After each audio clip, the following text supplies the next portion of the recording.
Hola, ¿cómo están? Y bienvenidos a una nueva entrevista de Carta Política, una entrevista atípica la que vamos a hacer en esta ocasión. Bueno, les habla Felipe Gali. El tema que vamos a tratar hoy es Armenia. La República de Armenia se encuentra, bueno, en el marco de un conflicto bélico, lo que podría ser una guerra con la República de Azerbaiyán. Ambos países se independizaron de la Unión Soviética en 1991 y prácticamente desde ese momento han estado en conflicto por el control de una región entre los dos países, el Nagorno-Karabaj.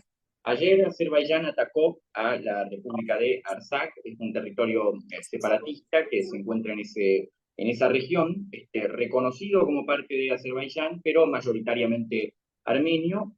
Y bueno, anunció que atacaría también a Armenia, y bueno, finalmente Artsaj se terminó rindiendo hoy, se anunció, se temen que se cometan crímenes contra la humanidad, se han reportado atrocidades, se han reportado bajas civiles. Es una revisión de los ataques que ya tuvieron lugar en 2020.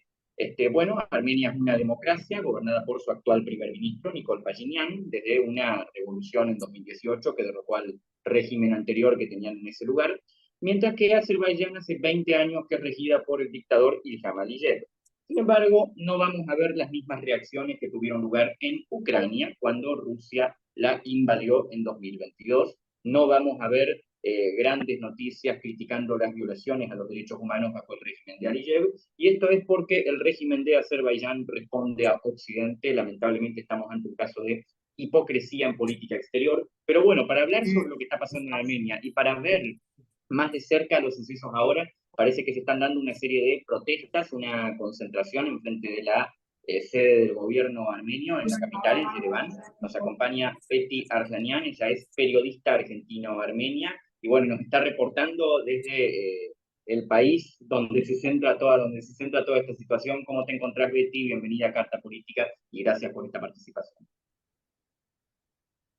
Hola, ¿qué tal, Felipe? Es un placer estar compartiendo con ustedes este espacio. Y sí, así como decías, en este momento me encuentro en la Plaza de la República de Yerevan, la capital de Armenia. Actualmente se está desarrollando una concentración a raíz de todo lo que está ocurriendo, ¿no? En este país y principalmente en el territorio de Nagorno-Karabaj.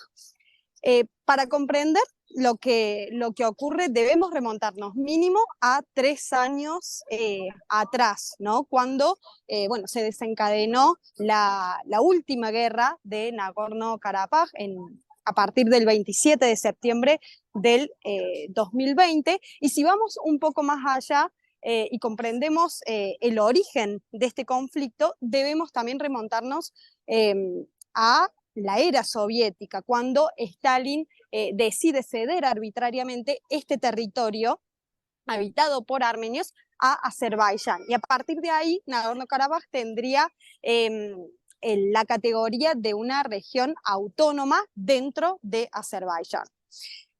Así transcurrió alrededor de 70 años, ¿no? Durante la Unión Soviética, hasta que en el 88 la población armenia de Nagorno-Karabaj decide movilizarse a raíz de, bueno, persecuciones que estaban sufriendo por parte de los azeríes, solicitando la reunificación con Armenia. Este pedido es negado por las autoridades soviéticas, y a partir de ahí se desata una guerra, ¿no? La primera guerra de Nagorno-Karabaj, a partir de la cual se puede decir que las tropas voluntarias armenias liberan, ¿no?, el territorio. Así transcurren 30 años de relativa paz, hasta que en el 2020 estalla una nueva escalada de violencia, y como consecuencia Artsaj, que es el nombre original de Nagorno-Karabaj en armenio, pierde más del 70% de su territorio. Esta guerra también trajo consecuencias devastadoras, ¿no?, para Armenia, no solo la pérdida de territorio, sino también muchas pérdidas humanas, de infraestructura. Se firma un cese al fuego mediado por Rusia, y también se decide el ingreso de cascos azules rusos, las tropas pacificadoras rusas, alrededor de 2.000 soldados rusos que en este momento se encuentran en Nagorno-Karabaj tratando de mantener la estabilidad de la región. ¿Cómo está la situación en este momento, Betty? ¿Qué nos puedes decir? ¿Qué se ha reportado en las últimas horas? ¿Qué está pasando ahora mismo en Armenia, en estos últimos momentos? Bueno, esta concentración en particular se desencadena por lo que estuvo ocurriendo en los últimos 2 días, ¿no? Ayer, como mencionabas, Azerbaiyán lanzó un nuevo ataque sobre el territorio de Nagorno-Karabaj, principalmente sobre asentamientos civiles, y como consecuencia hubo decenas de muertos y heridos, entre ellos civiles y particularmente niños, ¿no? Es muy importante que tengamos en cuenta que previamente a este ataque de ayer, la población de Nagorno-Karabaj venía sufriendo un bloqueo, ¿no? Que llevaba ya 280 días, y en el último tiempo el bloqueo había sido total, ya que tampoco podía ingresar asistencia humanitaria por medio de la Cruz Roja, que es la única organización internacional habilitada para ingresar a este territorio. ¿Qué significa este bloqueo?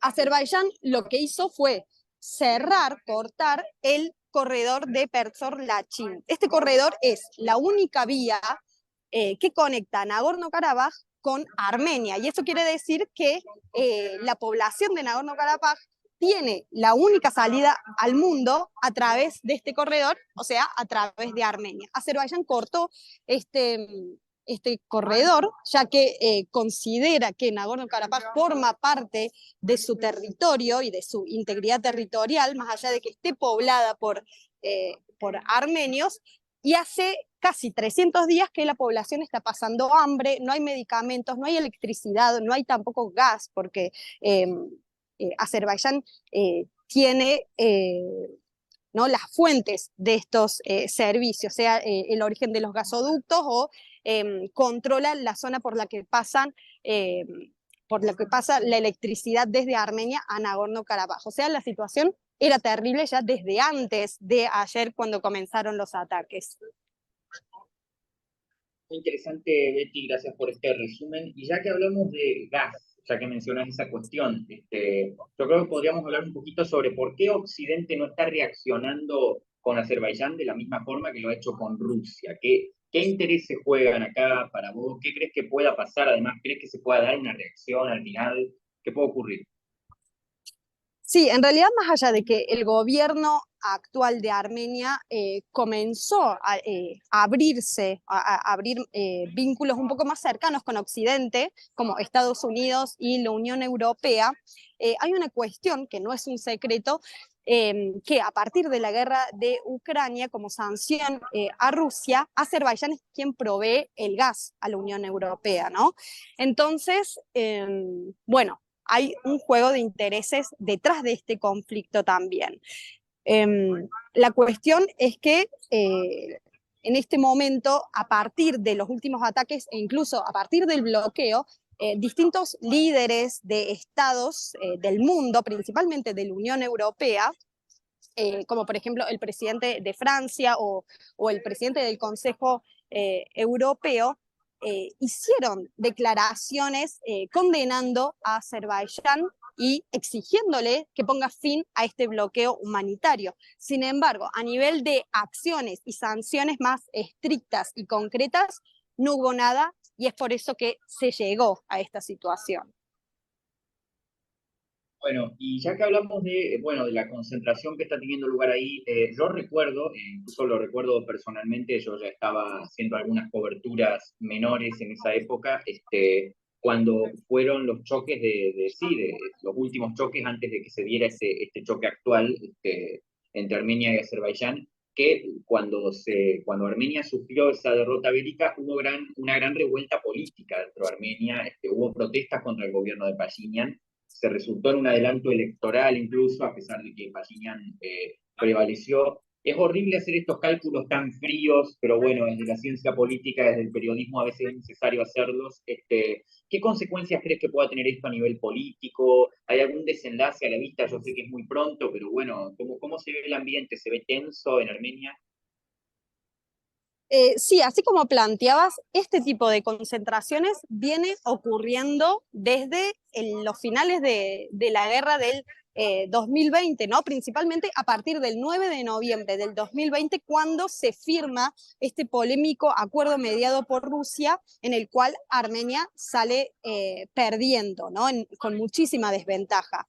A partir de ese momento, liderado por la oposición política, principalmente por la minoría parlamentaria, se organizaron este tipo de mitines, como en este momento frente a la Casa de Gobierno, aglutinaron, concentraron muchísima gente, sin embargo, no hubo resultados concretos, ¿no? Como el fin de la era Pashinyan, ni mucho menos.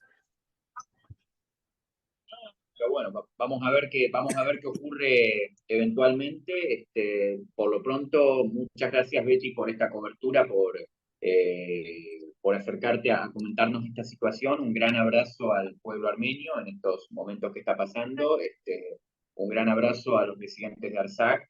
Más allá de todo, hay gente que discute desde la geopolítica, desde el derecho internacional, y a veces eso quedará bien, ¿no? En un café intelectual, pero nos olvidamos de que estamos hablando de personas reales, que sufren consecuencias reales y que son víctimas de atrocidades reales, muy reales. Gente como vos, gente como yo, que salió a la calle y no pudo volver a su casa por consecuencias que tienen lugar muy lejos de nosotros, en un salón donde se junta gente con traje. Pero bueno, hacemos esa pequeña reflexión. ¿Alguna reflexión que vos quieras hacer, algún mensaje que quieras enviar, algo para cerrar, Betty? Sí, bueno, continuando tus palabras, creo que este es un déjà vu más, ¿no? Del pueblo armenio que comenzó sufriendo el genocidio armenio hace más de 100 años, que continúa bajo el negacionismo del Estado turco, ¿no? Estamos hablando del genocidio armenio de 1915, que trajo como consecuencia más de 1,5 millones de armenios exterminados. Y hoy podemos decir que el plan, ¿no? Del panturquismo continúa, ¿no? En pleno siglo XXI vemos una nueva faceta, por así decirlo, de una limpieza étnica eh, que en este momento están sufriendo más de 120.000 personas armenios que se encuentran en Nagorno-Karabaj, y no sabemos si mañana ya van a ser desalojados o si van a vivir bajo la persecución azerí. Eso realmente no está definido y es una incógnita, ¿no? Por el momento. Pero bueno, siempre debemos elevar, ¿no? Las voces de las personas que están oprimidas, de los marginados, de aquellos que no tienen voz y no tienen este alcance, ¿no? Principalmente para a los medios de comunicación internacionales alrededor del mundo, para visibilizar la limpieza étnica que se está viviendo en este momento en el territorio de Nagorno-Karabaj. Gracias, Betty, por estas palabras. Muchas gracias por acompañarnos. Y muchas gracias a todos los que nos están viendo y a todos los que nos van a ver. Con esto cerramos esta nueva entrevista de Carta Política. Les recuerdo que pueden seguirnos en Twitter como @politicacarta o en Instagram como Carta Política. Los invitamos a suscribirse al canal de YouTube y nos estaremos viendo en futuras entrevistas. Muchas gracias.